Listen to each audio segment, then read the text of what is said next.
Assalamualaikum warahmatullahi wabarakatuh. Berjumpa kembali di dalam mata pelajaran Bahasa Indonesia. Pada pertemuan kali ini, Mam akan memberikan penjelasan mengenai bagian kedua, yaitu merevisi isi teks laporan hasil observasi. Pada bagian ini, kita akan mempelajari tentang struktur teks laporan hasil observasi. Nah, tujuan pembelajaran yang akan kita capai di dalam materi ini, kita harus bisa melengkapi isi laporan teks hasil observasi dan bisa membenahi kesalahan serta bisa menganalisis struktur teks hasil observasi. Struktur teks hasil observasi dapat dibagi menjadi 3, yaitu ada pernyataan umum atau klasifikasi, kedua ada deskripsi bagian, dan yang ketiga ada deskripsi manfaat. Yuk kita bahas satu persatu. Yang pertama, pernyataan umum atau klasifikasi. Pernyataan umum berisi pembuka atau pengantar hal yang akan disampaikan. Dan pada bagian ini akan dijelaskan mengenai hal-hal umum tentang objek yang akan dikaji. Selain itu, kita dapat bisa menjelaskan tentang garis besar pemahaman tentang teks tersebut. Pernyataan umum dapat kita definisikan dengan melihat konjungsi atau penggunaan kata hubung di dalam paragraf itu. Bisa menggunakan kata adalah, ialah, yakni, merupakan, dan yaitu. Perhatikan contoh paragraf berikut ini. Di sini ada satu paragraf.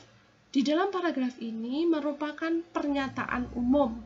Di sini dijelaskan tentang objek yang dikaji, yaitu tentang wayang. Dan pada paragraf ini dijelaskan garis besar mengenai pengertian wayang dan penjelasan tentang wayang secara garis besar. Ada kata adalah dan ada kata merupakan. Pada paragraf ini kemudian diperjelas lagi pada paragraf di bawahnya. Nah, paragraf di bawahnya itu merupakan masih pernyataan umum atau lebih mendetail di dalam klasifikasi. Seperti apa itu? Mari kita lihat di sini. Pada paragraf ini masih masuk ke dalam pernyataan umum. Tetapi pada paragraf ini lebih dikhususkan pada bagian klasifikasi, yaitu menjelaskan bahwa bahwa wayang dapat diklasifikasikan menjadi 3, yaitu wayang wong, wayang golek, dan juga wayang kulit. Nah, setelah paragraf penjelasan mengenai pernyataan umum atau klasifikasi, kita beranjak ke bagian yang kedua, yaitu deskripsi bagian.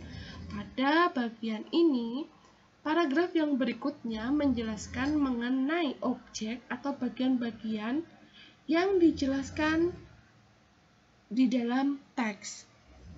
Setelah pernyataan umum, kemudian mulai dijelaskan atau dideskripsikan bagian-bagian dari wayang. Jadi, paragraf ini menjelaskan tentang bagian dari wayang, yaitu bagian menjelaskan tentang jenis dari wayang kulit, menjelaskan bagian wayang kulit.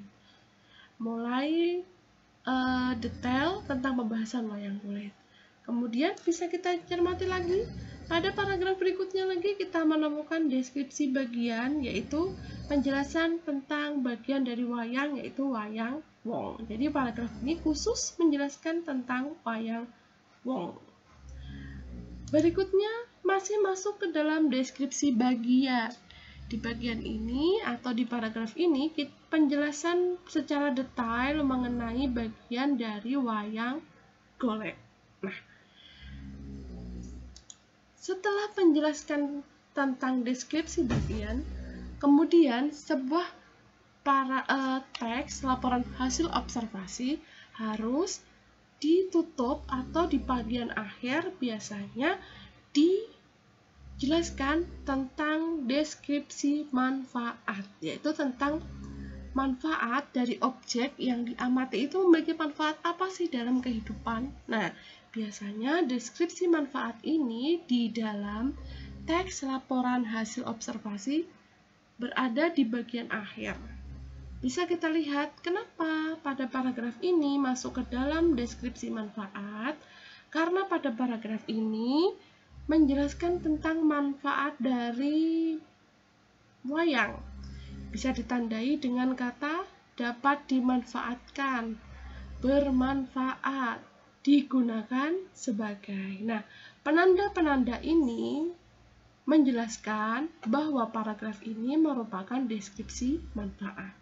Jadi perlu diingat, yang namanya teks laporan hasil observasi harus memuat 3 struktur. Ada pernyataan umum atau klasifikasi berada di awal teks, di tengah-tengah teks terdapat deskripsi bagian, dan ditutup dengan deskripsi manfaat. Nah, sampai di sini penjelasan MAM mengenai struktur teks hasil observasi. Lebih jelasnya, materi ini bisa kalian baca di dalam buku yang sudah MAM share secara online, atau kalau sudah meminjam buku di perpus bisa dibaca halaman 22 sampai 31. Dan kalau ada pertanyaan, silakan ajukan di kolom komentar ya. Budayakan membaca dengan teliti. Jangan bertanya sebelum dibaca. Mari kita menjaga kesehatan dengan memakai masker, menjaga jarak, mencuci tangan pakai sabun, dan tentunya harus makan makanan yang bergizi. MAM selalu mengingatkan jangan lupa berdoa dan bersyukur kepada Allah agar kita semua menjadi siswa yang baik, sehat, dan mari berdoa agar pandemi ini segera berakhir. Terima kasih atas perhatiannya. Sampai jumpa di pertemuan berikutnya. Wassalamualaikum warahmatullahi wabarakatuh. Sampai jumpa lagi dan selamat pagi.